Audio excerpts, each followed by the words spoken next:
Nityananda Paramashivoham Om Nityananda Paramashivoham Om Nityananda Paramashivoham Om Nityananda Paramashivoham Om Nityananda Paramashivoham Om Nityananda Paramashivoham Om Nitya. So, hello everybody, welcome. My name is Dr. Peter Bloomfield, and I'm the convener for this presentation. The title of our presentation is Methodologies and Strategies for Sustainable Mental Health. Recording in progress. Mind-body approach. Again, my name is Peter Bloomfield, and I'm an emergency physician. I'm based out of Los Angeles. I work in academia, and I work in the community as an emergency physician, and I'm also here representing Kailasa Nityananda Hindu University. And we're very excited to give this presentation. If anyone has questions, you're free to ask in the chat. Just our time is a little bit tight, so if we're not able to get to your questions, we really strongly invite you to contact us afterwards. We're very excited about what we're talking about and what we're going to be presenting, and we're very happy to interact further. So this is the agenda of our presentation. We're going to have by Dr. Muktananda, who's an AI expert, is going to give an intro to mental health. Followed by that, I'm going to be giving a talk on studies that have been done on a mind-body approach to mental health. This is connected to and run through Nityananda Hindu University, and I think it's really groundbreaking, and I'm super excited to talk about it. Then Muktananda is going to give an unclutching meditation, which is, this presentation is going to be part lecture and part experiential as well. So you should come out of here both informed and very blissfully relaxed. That will be our goal. If we achieve that, we've met our goals.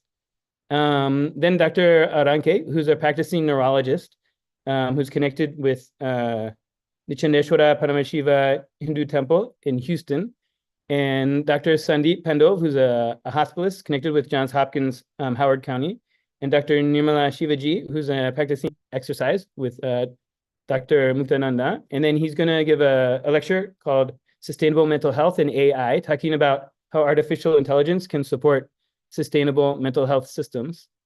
That'll be followed by Dr. Prema Kochandaraman, who's a urogynecologist at the Women's Health Excellence Center. She's going to talk about women's mental health issues. Then Dr. Patel, who's a psychiatrist who's representing Kailasa, Los Angeles, and also practicing in the community, is going to talk about mental health and children's issues. And then finally, I'll give a conclusion and a call to action. And for everyone who is able to stay, we're going to have a kriya, which is a technique for stress reduction. That'll be really nice. So it should be a very enriching and enlightening experience for everyone. And we're very happy to have you here. Briefly, this Science Summit is geared at how we can bring new scientific innovations to help the UN achieve its sustainable development goals. We picked goal number 1, no poverty, number 3, good health and well-being, and number 16, peace, justice, and strong institutions, for organizing this and for having us here. Just a couple estimates, 2.5 to 5 trillion US dollars annual cost of mental health. That's looking at direct costs of clinical care and hospitalization, as well as indirect costs of lost work. And I'm going to posit that the cost of less than optimal mental health is so much higher in terms of lost potential. Field, really appreciate it. And thank you for inviting us to participate in this session. We wanted to give a sense of what we mean by mental health. This definition of mental health is taken straight from the UN mental health webpage. Essentially, mental health is a state of well-being where we are able to cope with life's daily challenges, have great relationships on a daily, regular basis, learn to work well in 2019. WHO predicts that half of everyone in the world at some point before they reach the age of 75 will experience mental health issues. And that is a huge number, right? That goes into the billions. And those in poverty are 2.5 times more likely to be affected compared to others. And this really says that mental health needs to start from, like, needs to address everybody, and it affects the disadvantaged, prevent it from happening. This is far cheaper, more effective, and more sustainable. Instead of just handling emotions, we should handle the source of emotions, address the mind-body system as a whole. And Dr. Peter is going to talk about, have an entire session on how to address the mind-body system. Instead of just controlling thoughts, address beliefs. I think transforming our beliefs from life negative cognitions to positive, life positive cognitions. This is so critical. I'll talk a little bit more about this in a bit. That help you unlock your true potential by breaking free from limiting patterns. Let's look at this a little bit more in the next slide. So next slide, please. See, powerful cognitions go beyond positive thinking. They go towards transforming or seeing things while blindfolded using the pineal gland. This actually has been affirmed by research. Scientific research has shown that some people can achieve something like this, which no ordinary person would think of themselves as capable of, but we are capable of extraordinary things. So a powerful cognition would be something that alters how you see. So this presentation is brought to you by Nityananda Hindu University. I'm representing the research department of Nityananda Hindu University. And this is a university that is styled after the ancient Vedic, ancient Hindu universities from antiquity. Fields of psychology, philosophy, medicine, sociology, of course, mental health is covered very widely. And from that space, he has reestablished the United States of Kailasa, which is a Hindu civilizational nation in service to Hinduism.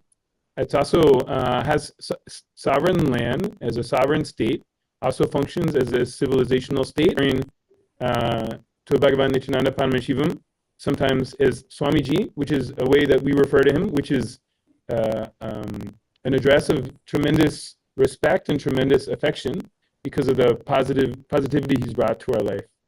So interact. And then we're positing that it also can extend to consciousness, and that how we experience our mental health is going to be a reflection of our mind and our body and our consciousness.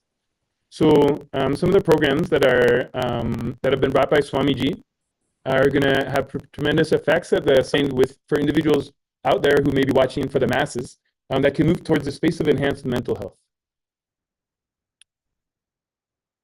So the first topic we're going to talk about is cellular effects of mind-body intervention. So this was a 3-week program called Inner Awakening, again organized by Swamiji and run directly by Swamiji. Involved activities like yoga, meditation, initiations, which we're going to talk about. It means like 2 to 7-fold in reduction of the proteins of the gene products.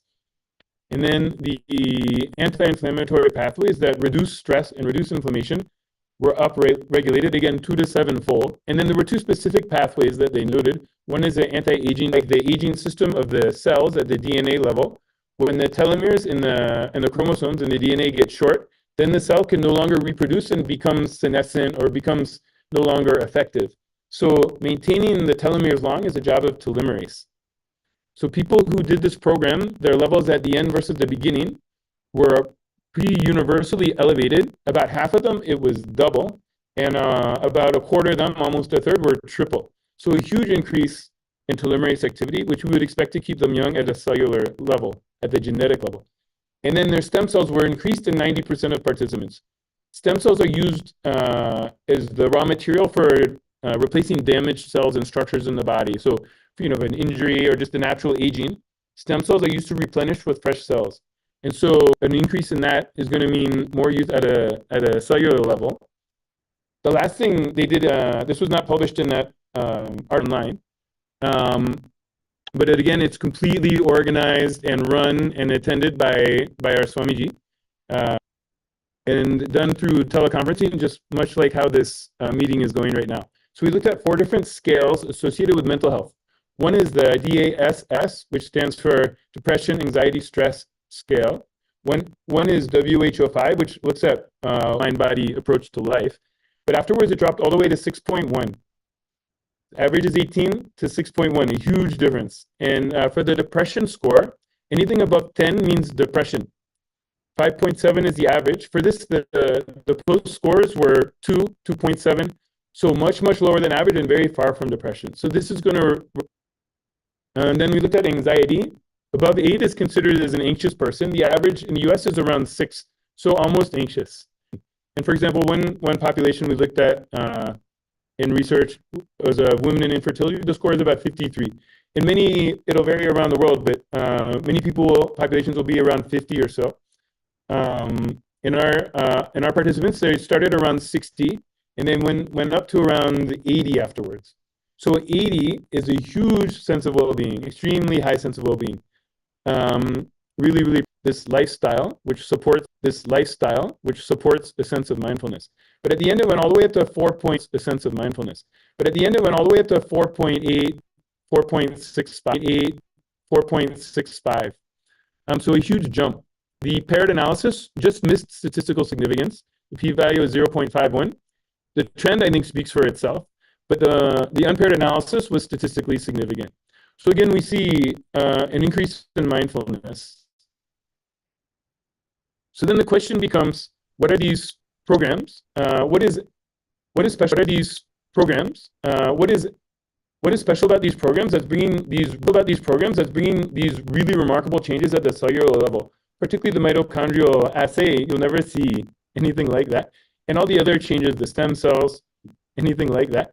And all the other changes, the stem cells, the telomerase activity, the gene expression, and then these changes in activity, the gene expression, and then these changes in mental health. So to better understand that, a lot of science has been done. Right where that is,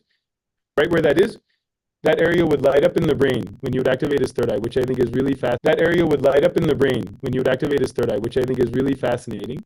And then on EEG, which measures brain activity, they found complete control over brainwave activity. He could just control his brainwaves at will. He could just control his brainwaves at will. There was another doctor, a neuroscientist named Acosta Urquida from Sound Health Designs in Wichita, and this was in 2005 and 2006. And they measured studied. Then this is the one that I think is most fascinating. There's a Dr. William Collins. This was done in 2005 in St. Louis. He's a neurofeedback researcher who was looking at EEG, and he noticed when he got a baseline reading, he kept changing EEG. And he noticed when he got a baseline reading, he kept changing the probes and changing the settings because he said there's almost no activity on the EEG as baseline. Means when he was sitting there in a calm state, the brain was just completely quiet electrically. There was very little activity, which we will posit will correlate with a low thoughts per second, very little mental activity. An EEG of initiation looks. When a being who has attained this state of consciousness, which I'm calling as a super consciousness, that's a goal of Vedic traditions, yogic traditions, as a super consciousness. That's a goal of Vedic traditions, yogic traditions, Hinduism, and they transmit it to someone they're healing or a disciple, or any reason this intense metabolic activity of the brain did not cause fatigue. It calls rejuvenation. This intense metabolic activity of the brain did not cause fatigue. It calls rejuvenation. And then he said the world is not going to believe this. This is extremely unusual. It seems as if his brain was changing with hundreds and thousands of nerves in the brain was being rewired. If you're in REM sleep, if you're daydreaming, if you're in a deep meditation but not sleeping, or very drowsy, this is what you'll have. Beta waves would be, we'll go to alpha waves here. Alpha waves are the next state. They go from 8 to 12 hertz. This is if you're awake and alert and kind of receptive. Could be a listening state. Many of you guys are in alpha right now. If you close your eyes, you go into heavy alpha waves. And then beta waves would be if you're like taking a quiz, doing a task, if you're at work doing a task that requires your mental activity, it's 13 to 25 hertz. So in individuals who have a higher baseline, like very low levels, I'm talking that you need a QEEG to detect, they're not going to have dementia, Alzheimer's dementia. And even in animal models, they've showed if they can induce gamma waves, the plaques and tangles that you see at the cellular level of dementia start to get cleaned up. So the idea is that gamma activity can prevent and possibly even treat Alzheimer's dementia. Is our Swamiji can himself go into gamma at will, and he can transmit it to others at will, both through healing and through initiation. That itself is remarkable, and it speaks to the power of the programs and how the mental health of whole communities can be uplifted that way at will. And I've seen a few others that go into a very high beta, almost on the cusp of this, that's extremely atypical for normal beta activity. So I see this as progression in their capacity to reflect this state of consciousness in their spiritual growth. And so they would do this by connecting with Swamiji, connecting to a state of oneness, doing things like blindfold reading and materializing. These are yogic shaktis that are beyond the scope of this presentation. But while doing these things, they'll describe a very low TPS, which again thought this possibility of really powerfully enhanced mental health and intense states of bliss and higher consciousness. The yogic science, basically, you'll develop good mental health on the road to enlightenment, is how the yogic science works. Lifestyle, sattvic diet, and fasting later. Which actually denote that kind of a state, right? So there is a meditation. We just wanted to play a little video about a meditation that can help you get to that state and calm your mind down. Like very often we are.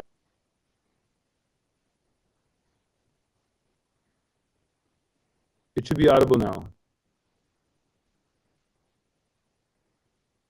Nothing can be compared to the unclutching. I'll just put the whole unclutching in you. Nothing can be.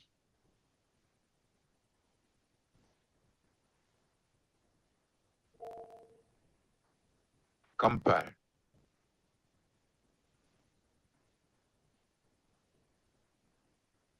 To the unclutching process. In the initial level, you may be a little deluded here, there. In few seconds, you will see you are not thinking process, pure.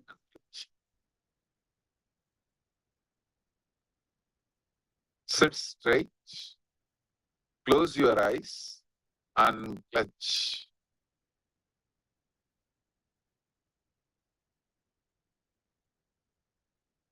Decide to unclutch. Disengage, unclutch from all thought process. And so forth. So it's an association of thoughts that creates problem. So if you unclutch from each thought as they appear, then you don't associate them, and then they just become random series of thoughts which don't affect you. That's the whole idea. So initially you can use the word unclutch.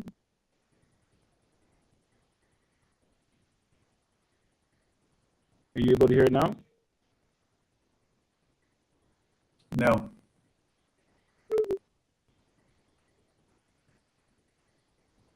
How about now?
Great.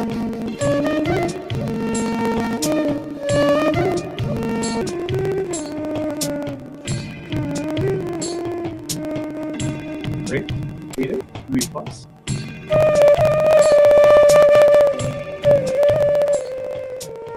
Awesome. One of the things that you would have noticed is while you're unclutching is your mind gets disengaged. As your mind gets disengaged from thoughts, we tend to listen to and Dr. Sandeep and Dr. Nirmala to take us on to the next session. Thank you. Good evening, everybody. I'm Dr. Aran K. I'm a practicing neurologist in the U.S. In Augusta, Georgia. And I will be sharing a little bit about findings on neuroscience in depression, as well as positive findings in lifestyle measures such as yoga and meditation. So next slide. So the brain, and Dr. Panda will be talking about the role of the gut-brain axis. So it turns out not only the brain is important, but the gut, in a sense, is the second brain. It has a very extensive nervous system called the enteric nervous system, and there's a communication between the brain and the digestive system, which is two-way, which is really important in mental health. And it turns out lifestyle or loss of brain cells in important areas of the brain, areas which regulate memory, learning, and emotion, like the hippocampus, the prefrontal cortex, which is really important for attention, planning, judgment, impulse control, the orbital frontal cortex, which is important in regulating our emotions, and it's not only about us, but it's how we bond with other people, how we interact with others, so social attachments. It turns out pain processing pathways are negatively impacting depression, and one way is maybe the cingulate cortex. And even our ability to empathize with others are affected due to loss of brain cells in the cingulate cortex. Also, depression negatively impacts the basal ganglia, which is a part of the brain involved in pathways for reward, motivation, and feeling pleasure. And so we can go on to the next slide. So not only brain cells, and this can happen throughout the lifespan. So this in itself is like very groundbreaking information. And it turns out yoga and meditation, which costs nothing, can in fact regenerate areas of the brain. So they've looked at, for example, in yoga practitioners, certain regions of the brain have higher volume or more gray matter or neurons. For example, the medial and superior frontal gyrus. This is an area responsible, executive functioning, so in other words, planning activities, social cognition, which lead us to interact well with others, the precentral and parahippocampal gyrus disorders. And in fact, this area, interestingly, it ends up being a little bit reduced in volume, telling us that maybe yoga practitioners have lower levels of fear or tendency for fear. And we can move on to the next slide. Now we can move on to what we found in practitioners of meditation.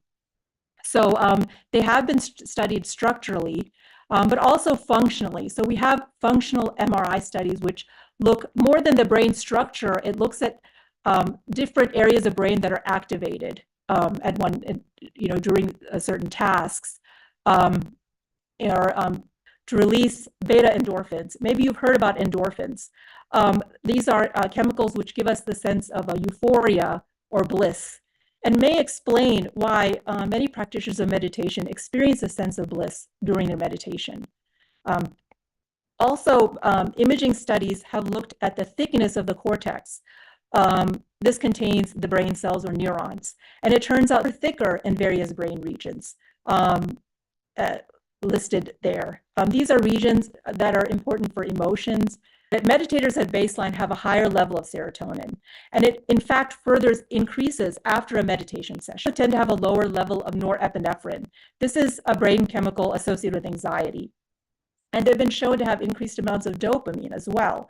The dopamine is the brain chemical responsible for the feeling of pleasure or reward. and looked at a brain chemical called GABA, which is very important for regulating our mood and reducing anxiety. And they showed there was a significant improvement in the amount of anxiety and depression that they were experiencing before and after, to the point that many were no longer depressed. Word healthy gut microbiome. So before we talk about that, we should know what gut-brain axis is. So basically the brain is connected to the gut by a vagus nerve. So what it means is what happens in the gut affects what happens in the brain. So the next question comes is, how can we impact the gut in a best possible way? So, the whole food plant-based diet, which is called sattvic diet, which basically comprises of fruits, vegetables, whole grains, legumes, beans, and least amount of unprocessed food and meat. So this is what whole food plant-based diet is. We also call it sattvic diet. So what essentially this diet does is bowel movements. So basically what it does is, since it is high in fiber, so people get relief from constipation, and so there is less of inflammation in the gut lining. So it reduces all the inflammatory bowel diseases and as well as the autoimmune diseases. So in nutshell, basically the healthy microbiome.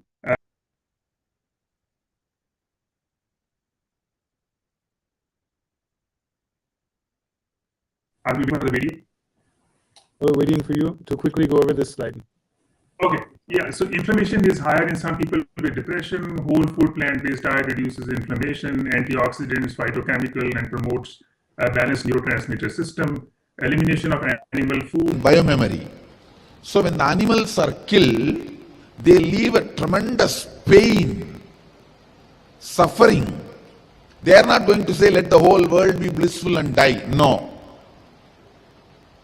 They leave so much of suffering and die that gets recorded in that muscle memory and biomemory. When you eat that, you will fall into depression for a small. Okay, now we'll have a very quick summary and very, very, very brief discussion about some of these lifestyle choices that support healthy gut biome and improve mental health. So in summary, we've seen that the brain physiology through functioning, structure, chemistry, and gut health are crucial for mental health. And lifestyle changes are critical and sustainable.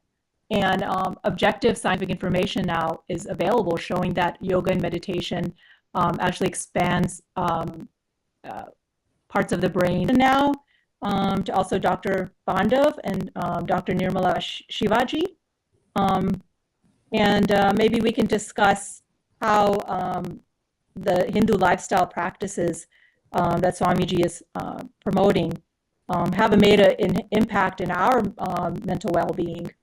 And so maybe if we'd like to go ahead and start, maybe Dr. Bandav can talk about what is Nirahara Samyama and how his experience that he's had with that. Sure. I always practice whole food plant-based diet to a deep level, in the sense that you're not doing meditation, it is kind of happening to you. So it's a different state to be in. And I found this to be amazingly powerful technique. I think, Dr. Shanti, you may have also gone. Quieter. People around me noticed. I mean, even your skin will start to glow. You will even appear younger. People would comment on that, wonder what I was doing. And so I definitely also experienced those similar kinds of benefits, when I was doing it, I felt like saying, darn it, I should have done it earlier. Yes, very much. So I wished I had, I really didn't know about any of this before Swamiji. So, Dr. After that, it's completely gone. I don't take any antihistamines. I'm completely, and after that I did 2 times of Nirahara. Even with the first time, it disappeared. I thought this is, it's being a doctor and being an anesthesiologist using all the time antihistamines on patients. And if you, because we are running out of time, I'm going to go through this very briefly. But what Dr. Aranke and others like Dr. Pandav, all of them discussed, is that it's a simple change in lifestyle can lead to an amazing improvement in mental health, in physical and mental health. And part of changing lifestyle is not only practicing yoga, and unfortunately, we're not going to be practicing any of the yoga asanas today because it's difficult to demonstrate on this in this particular venue. But we can try a couple of pranayama techniques that can work for you. And these are simple techniques.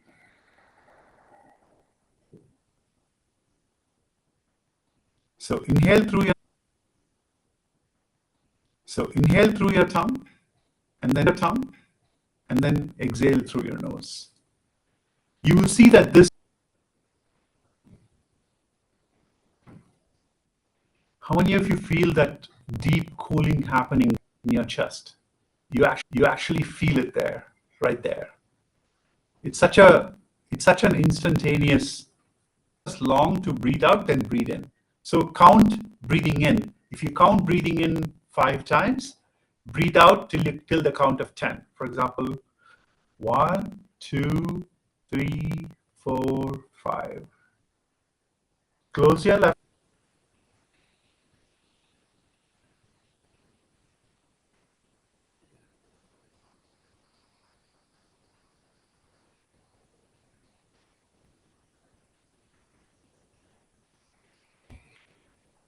If breathing out makes you feel stressed because I'm asking you to breathe out twice as long, you don't have to do it. Just breathe out like till the count of 6 or 7. That's also okay. Whatever makes you feel relaxed. Typically, breathing in the alternate nostril breathing actually makes you feel quite relaxed. Okay?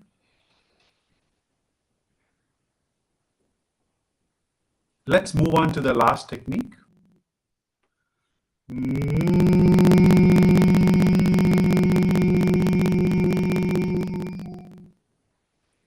When you're doing this for a more intense hum, you can actually close your ears also. Like put your fingers on your earlobes and close them. And that will intensify the hum because the sound hums inside your head. And very soon your entire head, your chest, your body will start humming along with you like this. Right? You would feel that humming inside your face and in your chest. So the more you practice it, if you do it for like 21 minutes, this humming is a very intense exercise. Great. So these are things you can practice pretty much anywhere. And these are all revived by Swamiji. Swamiji has taken all these ancient techniques and then put them in modern AI. I have practiced AI for a very long time, and I've applied AI to multiple different domains. And most recently, I've applied AI to educate an everyday companion, which is easily available at their fingertips to handle emotions on a daily basis, but maybe even answer bigger spiritual questions, right? And one thing that everybody or most people have at their fingertips are low-cost phones nowadays. And if you have a phone and if you have internet access, unfortunately, more and more people around the world are getting access to the internet. And the beautiful thing is conversational AI can actually help address a wide variety of mental health needs. I want to say for sure here that AI cannot replace human beings. We still need people. And we need AI to address a few challenges like address privacy, make trust and safety front and center. These are challenges that we are working through today. But if we overcome these challenges, using AI at scale for helping people with mental health is to his teachings and the science of happiness and the science of enlightenment as taught by Hinduism. And it can answer questions from that perspective. So with that, let me show you a screenshot. I didn't have time to go through extensive demo because it can take time. Video. For example, I'm asking the question whenever I even stay at work a little bit late, I notice that I'm very anxious about crisis from separation between these two responsibilities. and understanding that these two are both parts of you. And if you understand it from that wholeness perspective, you can actually handle the situation in a much better way. So it's a very powerful, so play again, press play again, please. And the final example is about about facing stress and suggesting yoga and meditation techniques. If you can fast forward this, maybe 10 more seconds. Yeah, so the next example is about, oops, we went too far.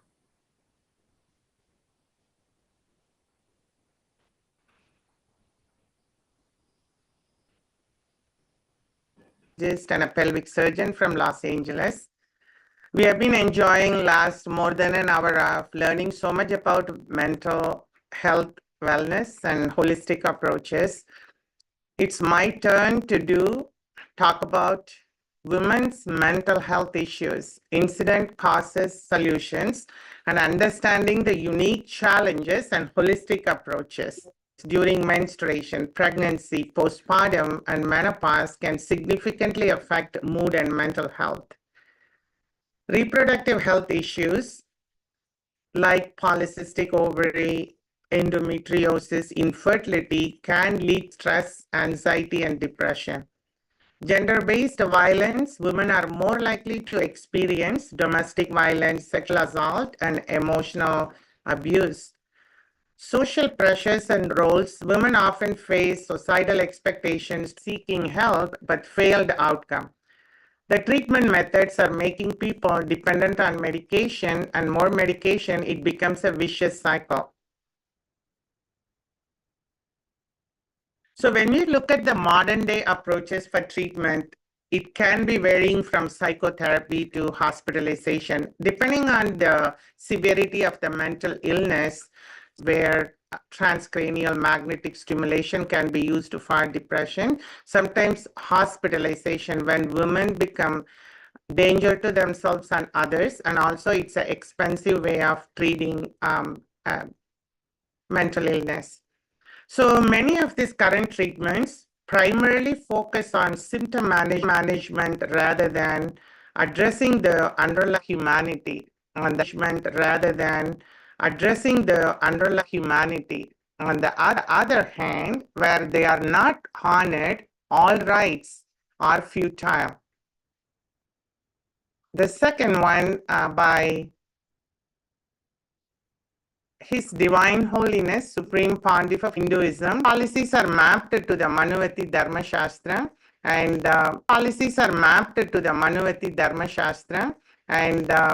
Swamiji revived matrilineal society to empower women here. So the political empowerment, Paramashiva declares in Atharva Veda, women should take part in the legislative chambers, put their views on forefront. So women hold 80% of leadership positions in Kailasa. US dollars have been invested. Core indigenous cultural aspect of Hinduism is being revived as part of Kailasa by Swamiji is the mother worship. The matrilineal society that used to exist in ancient Hindu tradition. So there are 108 free educational economic projects are functioning at Kailasa since 2009. Here are some 5, the most important I'm mentioning here.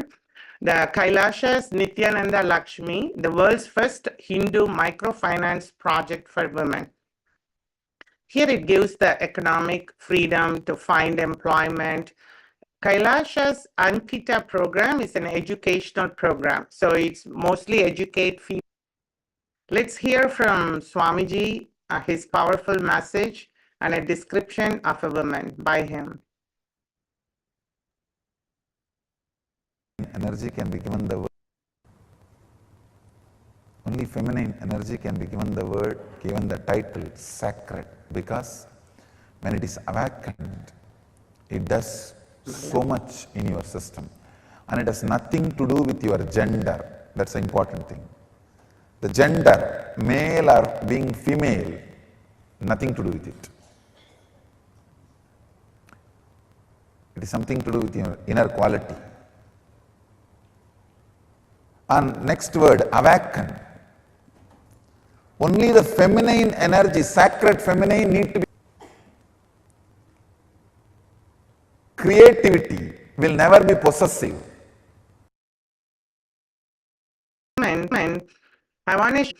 I want to share only after being part of the Kailasa multiple initiations from Swamiji, the multi-dimension of myself that we realize, and also that I want to give a true statement here to ecosystem created by His Divine Holiness, Supreme Pontiff of Ecosystem created by His Divine Holiness, Supreme Pontiff of Hinduism, Paramahamsa Nityananda. And it's a great coincidence that Navaratri festival is coming. It's an annual Hindu festival. We celebrate Divine Mother Energy for 9 nights. And I do pray to Ma Parashakti and Divine Mother Energy to bless all women all over the world.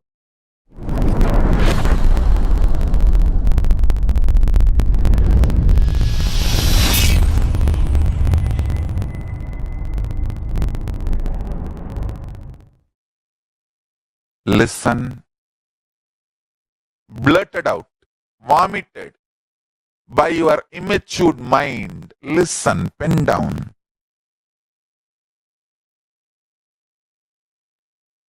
Do completion 2-3 times. Sit with mirror. Actually, I tell you, if you sit with mirror and chant Mahavakya and do completion, you will see me in the mirror. Then all your patterns are complete. Till you see me in the mirror, do completion with the and making you completely complete and making you manifest powerful cognitions and powers. Till I appear in the mirror, continue completion. And I tell you, I will really sit in front of mirror and start completing all those patterns and incidents, root incidents, everything. Let all the incompletions melt down, be completely burnt away. You will see in your pure inner space and in the mirror me. Of this is a global burden of disease in this age group. And suicide is the 4th leading cause of death among 15 to 29-year-olds. And 296 million people globally deaths were attributed to drug use. Can we have next slide? So here are some of supplementing conventional education with Hindu education system, which is mind-body consciousness-based education system, and it can be sustainable development. Can we stay on the previous slide? In Hindu education system, basic tools to awaken knowledge are taught, and other consciousness-based approaches, which were discussed earlier, practiced on a regular basis, including yoga, meditation, educational. Here is the result of whole brain activation studies for which Bender Gestalt test was performed. This test assesses visual motor skills development. Test measures a variety of capabilities, including comprehension, arithmetic, and visual motor capabilities. And these results showed 50% of students with total English immersion fell into category of genius and very high superior intelligence. IQ score of 120 and above in intellectual and mental health, and evidence of whole brain activation and high level of thinking. Policies need to change to integrate such education into conventional curriculum. And of course, as I said, more studies are needed for this evidence, but policies to change and integrate this education into conventional curriculum would be a good. Really, many of their goals would be achieved by adopting this lifestyle. At NHU, the Nityananda Hindu University, We aspire to be a world's leader in the study of mental health, of enlightenment, and of superconsciousness.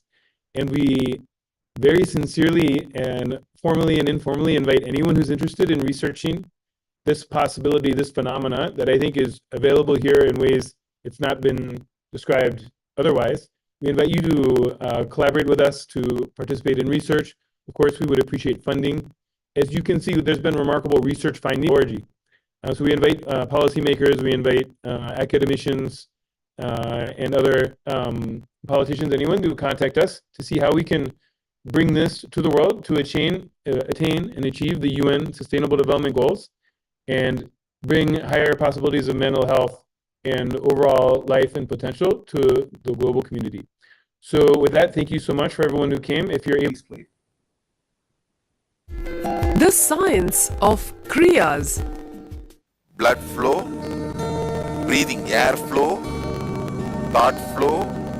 You have something called energy flow continuously happening in you. In this energy circulation, energy flow, if there is a disturbance in some... For Kundalini energy, in the Vedic tradition, the Kundalini energy is the innate, immense potential energy in every individual that helps complete the energy circuit.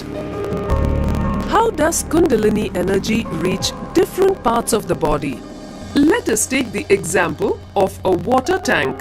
A water tank is a structure which stores water.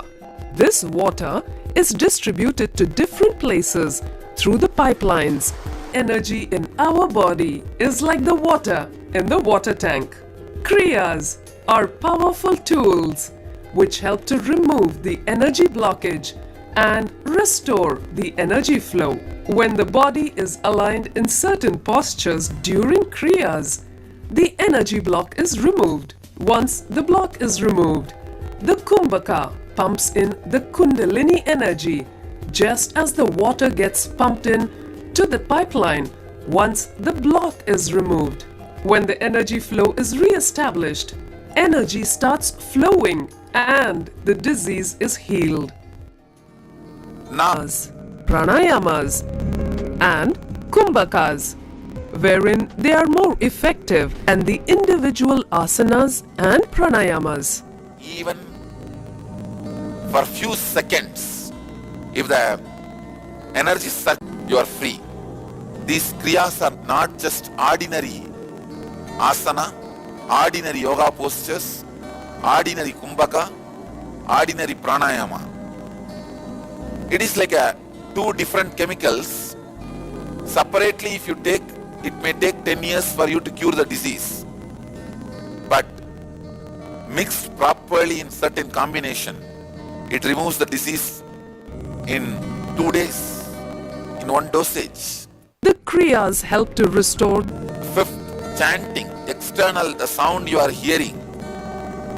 And sixth, now I am adding karanas, the different Shivadandava karanas. Seventh, I am adding the recent discoveries of modern day gymming and weightlifting. So all these 7 put together. Shall I start the music and then you'll announce the kriya? Yeah, I can just walk everybody through the kriya. It's actually, the kriya has 3 steps. It's a kriya for hypertension, which also relieves. Okay. I think we need to bring that picture. If somebody can add that picture to the slide, to the next slide, that'll be great. So you have to sit in a special posture. It is not very difficult. It is, you sit with your knees drawn to your chest, and then you just put your hands around your knees and hug them and pull them closer. That's it, right? So that way you are sitting. Now we're just going to put them all together into one long kriya meditation. That's super simple. So let's get started. Peter, you can play the music, and let's start by doing Nadi Shodhana, which is close your right nostril, breathe in through your left nostril, and then close your left nostril, breathe out through your right nostril, and breathe out through your right nostril. Then breathe in through your right nostril, and then breathe out through your left. Do this 21 times.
few minutes.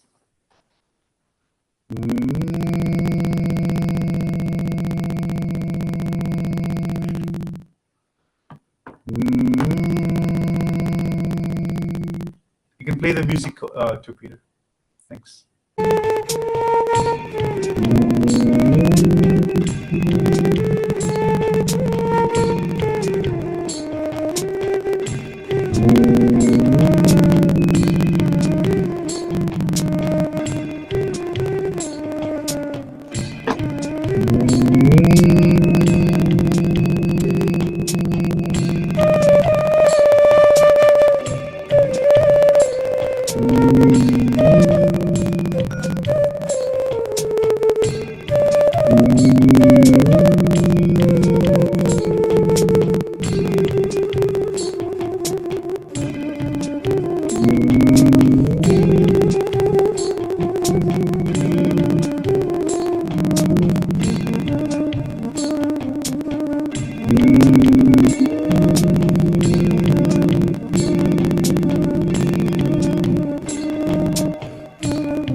The intense, you will feel the intense humming, coolness all over your body,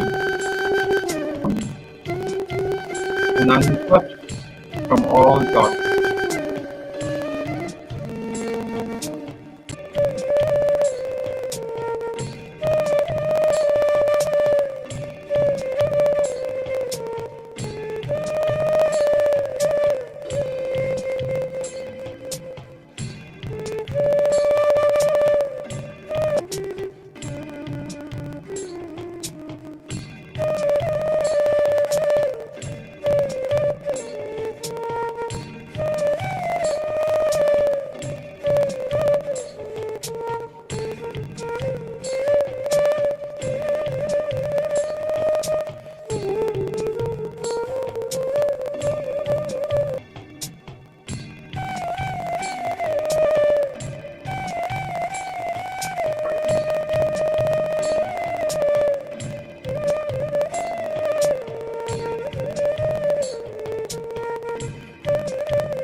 You can find out for yourself.